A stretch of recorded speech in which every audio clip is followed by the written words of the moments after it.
On le disait, Haïti a peine à se relever. La population accuse ses dirigeants de corruption. La pauvreté est extrême.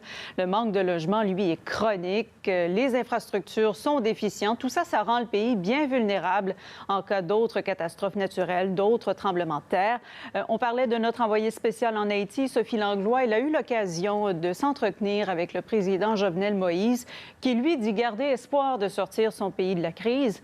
Jovenel Moïse, dont les appels à la démission se multiplient dans la rue, on le mentionne. Haïti, je dois vous dire, premièrement, c'est une nation qui ne va pas mourir. Et Haïti ne peut pas mourir. Et on est clair là-dessus, ce n'est pas seulement de parler de l'espoir, mais il faut agir aussi. Et pour agir, moi, je le dis, après mes 2 ans et 11 mois d'expérience, il faut oser agir.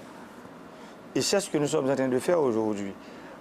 Pour dire à nos compatriotes qui sont à l'étranger, ceux qui vivent au Canada et aux États-Unis, on parle de plusieurs millions d'Haïtiens, aujourd'hui, nous devons nous mettre ensemble pour mettre Haïti sur les rails du progrès. Mais pour ce faire, il faut en fait des réformes en profondeur.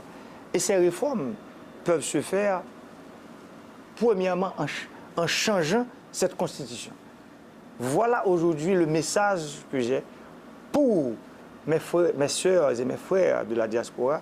Ils doivent comprendre qu'aujourd'hui, que nous sommes à un carrefour où cette crise permanente, qui n'a jamais cessé dans le pays, de mettre le pays dans une instabilité chronique, nous sommes arrivés à un carrefour que le problème est identifié.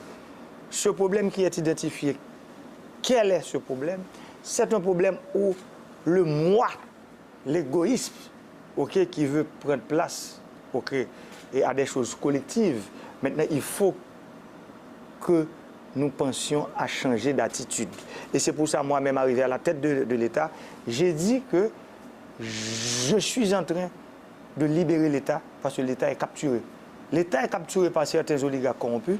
L'État est capturé par, je dirais, une sorte d'ensemble de lois traditionnelles. Et c'est pour ça aujourd'hui que moi-même, je prends ma responsabilité de dire nous devons libérer l'État.